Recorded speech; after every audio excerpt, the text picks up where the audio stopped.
ನಿಮ್ಮ ಬಾಯಿಂದ ದುರ್ವಾಸನೆ ಬರ್ತಾ ಇದೆ ಅಂತ ಇಟ್ಕೊಳ್ಳಿ. ನಮಗೆ ಇರುವಂಥ ಸ್ವಲ್ಪ ಕಾರಣಗಳು, ಬಾಹ್ಯ ಕಾರಣಗಳು ಇದೆ. ಗಮ್ಮು ಒಳಗಡೆ ಇರುವಂಥ ಬಾಯಿ ಒಳಗಡೆ ಇರುವಂಥ ಗಮ್ಸು ತೊಂದರೆ ಇದೆ, ಇಲ್ಲಾಂದರೆ ಒಳಗಡೆ ಒಂದು ಬ್ಯಾಡ್ ಬ್ಯಾಕ್ಟೀರಿಯಾ ಡೆವಲಪ್ ಆಗಿದೆ, ಹಲ್ಲುಗಳ ಮಧ್ಯೆ ಸ್ವಲ್ಪ ಅಲ್ಲಿ ಈ ಫುಡ್ ಪಾರ್ಟಿಕಲ್ಸ್ ಸೇರಿಕೊಂಡಿದೆ, ಅದರಿಂದ ಬ್ಯಾಡ್ ಬ್ಯಾಕ್ಟೀರಿಯಾ ಡೆವಲಪ್ ಆಗಿದೆ. ಇಲ್ಲಾಂದರೆ ನಾವು ಆಹಾರ ತಿಂದಿರ್ತೀವಲ್ಲ, ಆ ತಿಂದಿರೋ ಆಹಾರ ಸರಿಯಾಗಿ ಜೀರ್ಣ ಆಗಿಲ್ಲ, ಒಳಗಡೆ ಹೋಗಿ ಇಂಡೈಜೆಷನ್ ಆಗಿದೆ. So the reason for the bad breath, I'm just telling, one of the physical symptom which comes as the bad breath, that is also having a underlying mental reasons, friends. I want to say that there are some emotional roots behind this bad breath also. Of course, there are physical symptoms. That's what I'm trying to explain. The physical symptoms are also there. Physical reasons are also there. There are cavities inside, there's a gum disease inside, there's a negative bacteria developing inside, there are leftover particles of the food which are left over here and there in the mouth. You are not brushing 2 times per day. You have to do a just dry brushing has to be done without any paste or nothing, without any tooth powder, nothing. Just a dry brushing is required. And you are eating food, some of the food like tea, coffee, all these things, they leave some kind of a different odor, different smell inside the mouth that keep coming when you are talking to other people, isn't it? And also when you eat the food, it goes inside, isn't it? So it doesn't properly melt, it doesn't properly digest.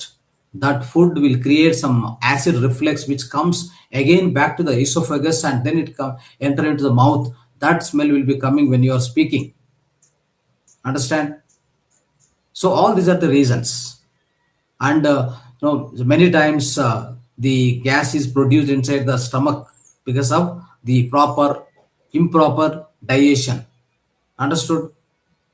So because of all these several physical symptoms also, this bad breath may come. It may come. These are some of the physical reasons. But what are the underlying emotional roots?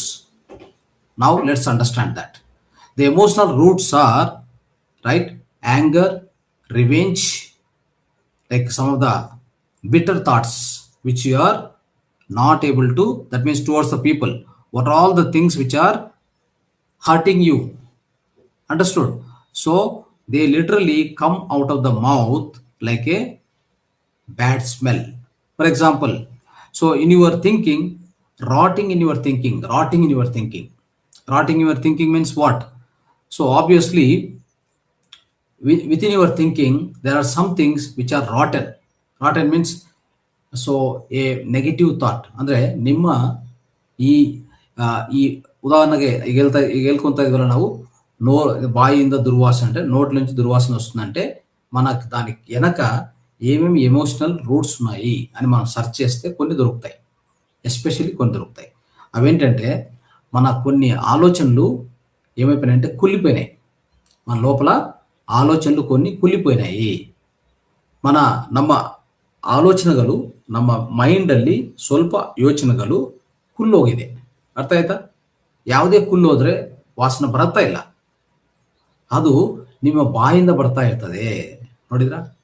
ಬಾಯಿ ಹೇಳುತ್ತೆ, ನೋಡಿ ಇಷ್ಟೆಲ್ಲ ನೀವು ಕೋಪ ಇಟ್ಕೊಂಡಿದ್ರ ಒಬ್ಬರ ಮೇಲೆ, ಇಷ್ಟೆಲ್ಲ ಹಸು ಇಟ್ಕೊಂಡಿದ್ರ ಒಬ್ಬರ ಮೇಲೆ, ಅದನ್ನು ಬಿಡ್ತಾನೆ ಇಲ್ಲ ನೀವು, ಎಷ್ಟು ವರ್ಷಗಳಿಂದ ಇಟ್ಕೊಂಡಿದ್ರ, ಅದು ಬಿಡಕ್ಕೆ ಹೋಗ್ತಾ ಇಲ್ಲ ನೀವು, ಅದು ಕುಲ್ಲೋಗಿದೆ. ಆ ಕುಲ್ಲೋಗಿರೋಂಥ ಅದರಿಂದ ವಾಸನೆ ಬರ್ತಾ ಇದೆ. ನೋಡಿದ್ರ? ಅದನ್ನು ನಾವು ಗಮನಿಸ್ಕೊಂಡು ಅವನ್ನು ಸ್ವಲ್ಪ ತೊಲಗಿಸ್ತಾ ಹೋದ್ರೆ ಆಟೋಮೆಟಿಕ್ ಆಗಿ ಈ ಸ್ಮೆಲ್ಲು ಆಚೆ ಕಡೆ ಹೋಗತ್ತೆ. నమ్మల్లి ತುಂಬಾ ಒಂಥರ ఎట్లా ఉంటాయంటే చేదు ఆలోచనలు ఉంటాయి కొంతమంది వైపు. అంటే కొంతమందిని చూస్తే ఇష్టం ఉండదు, కొంతమంది వాళ్ళ మీద అసూయ, ద్వేషము, పగ, కోపము అన్ని పెట్టుకుంటాం. ఇవన్నీ పెట్టుకున్నప్పుడు ఇవన్నీ కుళ్ళి కుళ్ళి కుళ్ళి ఆ వాసన నోట్లోంచి వస్తుంది. చూసారా? ఇది ఎమోషనల్ రీజన్, ఇది ఎమోషనల్ రీజన్. సో కాబట్టి ఇలాంటి పెట్టుకున్నప్పుడు ఖచ్చితంగా ఏమవుతుందంటే ఇవన్నీ కూడా నోట్లోంచి బయటకు వస్తాయి. అర్థమైందా? So and other thing is when you are using wrong words, habitual criticism, gossiping, foul thinking. So this is also one of the reason. ಅರ್ಥ ಆಯ್ತಾ? One of the reason for the bad breath. ನೋಡಿದ್ರ ಏನಾಗತ್ತೆ? ಈ ಈ ಸ್ವಲ್ಪ ಕಾರಣಗಳಿದೆ. ನಿಮ್ಮ ಬಾಯಿಂದ ದುರ್ವಾಸನೆ ಬರ್ತಾ ಇದೆ ಅಂದ್ರೆ ನಿಮ್ಮ ಬಾಯಿಂದ ಬರುವಂತ ಆ ವರ್ಡ್ಸ್ ಇದೆಲ್ಲ ಅದು ರಾಂಗ್ ಇದೆ. అంటే మన నోట్లోంచి దుర్వాసన వస్తుందంటే అర్థం ఏంటంటే మన నోట్లోంచి ఆ పదాలు కరెక్ట్గా లేవు. అర్థమైందా? మనం వాడేటువంటి పదాలు, మనం వేరే వాళ్ళని విమర్శిస్తూ ఉంటాం. అదే పని కట్టుకొని విమర్శించడం. యాక్చువల్గా ఏం కారణం లేదు, కానీ పని కట్టుకొని విమర్శిస్తూ ఉంటాం కొంతమందిని. తర్వాత అనవసరంగా మాట్లాడుతుంటాం, గాసిపింగ్ నోట్లోంచి, అవునా? తర్వాత ఆ యొక్క ఆలోచనలు ఉంటాయి కదా, ఆలోచనలు కూడా రాంగ్ ఆలోచన చేస్తూ ఉంటాం, పనికిరాని రాంగ్ ఆలోచనలు చేస్తూ ఉంటాం. ఈ అన్నిటి వలన నోట్లోంచి వాసన మొదలవుతుంది. సో ఈ కారణాలు కూడా దీంట్లో ఉన్నాయి, మనం అర్థం చేసుకోవాలి. అర్థమైందా? కాబట్టి so bad breath relates to, again in the traditional Chinese medicine they tell one more reason. అర్థ ಆಯ್ತಾ? This especially bad breath relates to the heat in the stomach and liver. ಲಿವರಲ್ಲಿ ಮತ್ತೆ ಸ್ಟಮಕ್, ಹೊಟ್ಟೆದಲ್ಲಿ ಮತ್ತೆ ಲಿವರ್, ಹೊಟ್ಟೆದಲ್ಲಿ ಜೀರ್ಣಾಶಯದಲ್ಲಿ ಮತ್ತೆ liver ಇದೆಯಲ್ಲ, ಈ ಲಿವರಲ್ಲಿರುವಂಥ heat, ಉಷ್ಣ ಇದೆಯಲ್ಲ, ಉಷ್ಣತೆ, ಅದು ನಿಮಗೆ ಬ್ಯಾಡ್ ಬ್ರೆತ್ ಅನ್ನು ಉಂಟು ಮಾಡುತ್ತೆ. ಆದರೆ ಈ ಸ್ಟಮಕ್ ಅಂದರೆ ಈ ಎರಡು, ಹೊಟ್ಟೆ ಮತ್ತು ಲಿವರ್, ಯಾವುದು ಸಂಬಂಧಿತ ಗೊತ್ತಾ? ಇದು ಕೋಪಕ್ಕೆ, ಫ್ರಸ್ಟ್ರೇಷನ್ಗೆ, ಎಮೋಷನಲ್ ಫೈರ್, ಈ ಮೂರಿಗೆ ಸಂಬಂಧಿತ ಈ ಆರ್ಗಾನ್ಸ್ ವರ್ಕ್ ಮಾಡ್ತಾ ಇರ್ತವೆ. ನಿಮ್ಗೆ ಯಾವುದೇ ರೀತಿಯಲ್ಲಿ ಕೋಪ ಬಂದರೆ, ಯಾವುದೇ ರೀತಿಯಲ್ಲಿ ನಿಮಗೆ ಕೋಪ ಜಾಸ್ತಿ ಆದರೆ, ಫ್ರಸ್ಟ್ರೇಷನ್ ಜಾಸ್ತಿ ಆದರೆ, ವಿರಕ್ತಿ ಅಂತ ಭಾವನೆ ಬಂದರೆ, ಇವೆಲ್ಲನೂ ಎಮೋಷನ್ಸ್ ಹೆಚ್ಚು ಮಾಡಿಕೊಂಡ್ರೆ ಇವೆಲ್ಲನೂ ನಿಮ್ಮ ಹೊಟ್ಟೆ ಮತ್ತೆ ನಿಮ್ಮ ಒಳಗಡೆ ಇರುವಂಥ ಲಿವರ್, ಈ ಎರಡನ್ನು ನೇರವಾಗಿ ಪ್ರತ್ಯಕ್ಷವಾಗಿ ಅದನ್ನು ಪ್ರಭಾವಿತ ಮಾಡುತ್ತವೆ. ಅರ್ಥ ಆಯ್ತಾ? ಸೊ ಅದರಿಂದ ಏನಾಗತ್ತೆ, ಇದೆಲ್ಲಾನು ಯಾವುದಿಂದ ಆಚೆಕಡೆ ಬರ್ತದೆ ಅಂದ್ರೆ ಬಾಯಿಂದ ಆಚೆಕಡೆ ಬರ್ತಾ ಇರ್ತದೆ. ಇವೆಲ್ಲನೂ ಬಾಯಿಂದ ಆಚೆಕಡೆ ಬರುವಂತ ಅವಕಾಶ ಹೆಚ್ಚಿದೆ, ಅರ್ಥ ಮಾಡ್ಕೊಳ್ಳಿ. ಅರ್ಥ ಆಯ್ತಾ? ಸೊ ಈ ರೀತಿಯಲ್ಲಿ ಸೊ ಈ ತರ ನೋಡ್ತಾ ಇದ್ರೆ ಏನಾಗತ್ತೆ, ನಿಮ್ಮ ಒಳಗಡೆ ಇರುವಂತ ಇಂಥ ನಕಾರಾತ್ಮಕ ವಿಷಯಗಳೇನಿದೆಯೋ, ಆಯ್ತಾ, ಇವೆಲ್ಲನೂ ಈ ನಿಮ್ಮ ಎಸ್ಪೆಷಲಿ ಬಾಯಿಂದ ಬರುವಂತ ಆ ವಾಸನೆನೆ ನಿಮ್ಗೆ ತೋರಿಸ್ತಾ ಇರ್ತದೆ ನಿಮ್ಮಲ್ಲಿ ಏನೇನು ರಾಂಗ್ ಆಗ್ತಾ ಇದೆ ಅಂತ.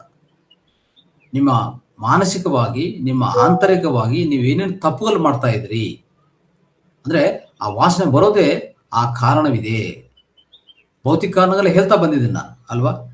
ಆ ಭೌತಿಕ ಕಾರಣಗಳು ಬಿಟ್ರೆ ಮಾನಸಿಕ ಕಾರಣಗಳು ಇದೆಯಾ ಅಂತ ಹೇಳಕ್ಕೆ ಪ್ರಯತ್ನ ಮಾಡ್ತಾ ಇದ್ದಾರೆ. ಅದು ಅರ್ಥ ಮಾಡ್ಕೊಳ್ಳಿ. ಅರ್ಥ ಆಯ್ತಾ? ಸೊ ಅದಕ್ಕೆ ಇದನ್ನು ಸರಿಯಾದ ರೀತಿಯಲ್ಲಿ ನಾವು ನಿರ್ವಹಣೆ ಮಾಡಿಕೊಂಡಿದ್ರೆ ಸ್ನೇಹಿತರೆ, ಆಟೋಮೆಟಿಕ್ ಆಗಿ ನಮ್ಮಲ್ಲಿ ಈ ದುರ್ವಾಸನೆ ಆಟೋಮೆಟಿಕ್ ಹೋಗ್ತದೆ ಆಚೆ ಕಡೆ. ಅರ್ಥ ಆಯ್ತಾ? ಸೊ ಇನ್ನೊಂದು ಕ್ಲೋರೋಫಿಲ್ ಅಂತ ಒಂದಿದೆ ಸಪ್ಲಿಮೆಂಟ್, ಇದು ಸ್ವಲ್ಪ ಹೆಲ್ಪ್ ಮಾಡುತ್ತೆ. ಕ್ಲೋರೋಫಿಲ್ ಅಂತ ಸಪ್ಲಿಮೆಂಟ್ ಈ ದುರ್ವಾಸನಕ್ಕೆ, ಬಾಯಿ ದುರ್ವಾಸನಕ್ಕೆ ಹೆಲ್ಪ್ ಆಗತ್ತೆ.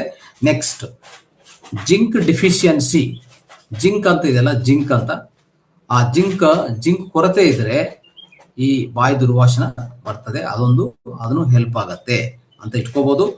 ಆದ್ರೆ ಇದು ಹೇಗಂತಂದ್ರೆ, ಒಂದು ಸ್ಟೇಟ್ಮೆಂಟ್ ಇದೆ, resentment is like drinking poison waiting for the other persons to die. ಅಂದ್ರೆ ನಾವೇನ್ ಮಾಡ್ತೀವಿ, ಈ ತುಂಬಾ ಕೋಪ ಇರ್ತದೆ ನೋಡಿ, ಅದು ಯಾವ ರೀತಿಯಲ್ಲಿ ಅಂದ್ರೆ ನಾವು ಪಾಯ್ಸನ್ ಕುಡಿತಾ ಇದೀವಿ, ಇನ್ಯಾರೋ ಸಾಯ್ತಾರೆ ಅಂತ ನಾವು ಅನ್ಕೊಂತಾ ಇರ್ತೀವಿ. ಅವರು ಸಾಯಲ್ಲ, ನಾವು ಸಾಯಿಸ್ತೀವಿ. ಅರ್ಥ ಆಯ್ತಾ?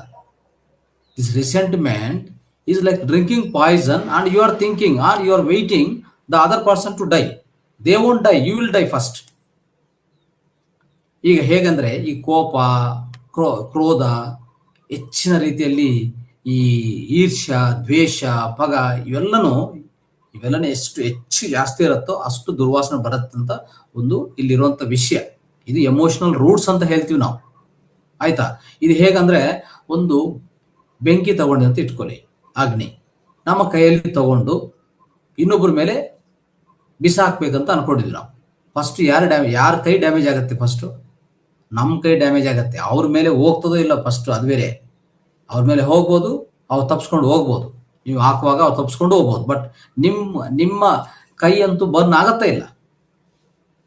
The first and foremost, whenever you want to throw the fire on the other people, for example, the fire particles you want to throw on the other people, understand, you want to damage other people, but first and foremost your own hand will be burnt. ಅರ್ಥ ಆಯ್ತಾ? ಹಾಗಿರ್ತದೆ ಈ ರಿಸೆಂಟ್ಮೆಂಟು, ಈ ಕೋಪ ಅಂತ. ಅದಕ್ಕೆ ಹೇಳ್ತಾರೆ, ಇದೊಂದು ಅದ್ಭುತವಾದ ವಾಕ್ಯ ಇರುವಂತ ಒಂದು ವ್ಯಕ್ತಿ, ಅವ್ರು ಹೇಳ್ತಾರೆ, the resentment is like drinking poison and waiting for the other person to die. ಯಾರು ಸಾಯಲ್ಲ, ನಾವೇ ಸಾಯೋದು ಫಸ್ಟ್. ಅದಕ್ಕೆ ಇವೆಲ್ಲಾನು ಸರಿಯಾದ ರೀತಿಯಲ್ಲಿ ನಿರ್ವಹಣೆ ಮಾಡ್ಕೊಳ್ಳಿ ಫ್ರೆಂಡ್ಸ್, ಆಯ್ತಾ? ಇದೆಲ್ಲ ಮಾಡೋಕ್ಕೆ ನಾವು ಏನು ಮಾಡೋದು ಬೇಕಾಗಿಲ್ಲ. ನಮ್ಗಿರುವಂತ ಅದ್ಭುತ ಸಾಧನೆ ಧ್ಯಾನ ಸಮಗ್ರ ಸ್ವಸ್ಥೆ ಅಷ್ಟೇ. ಈ ಎರಡು ಸಾಕು, ನಮ್ಮ ಜೀವನದಲ್ಲಿ ಏನು ಬೇಕಾದ್ರೆ ಸಾಧಿಸ್ಬೋದು. ಇವತ್ತು ಈ ಬ್ಯಾಡ್ ಬ್ರೆತ್ ಅಂತ ಒಂದು ಎಕ್ಸಾಂಪಲ್ ಕೊಟ್ಟೆ ನಿಮ್ಗೆ ಅಷ್ಟೇ, ಆಯ್ತಾ?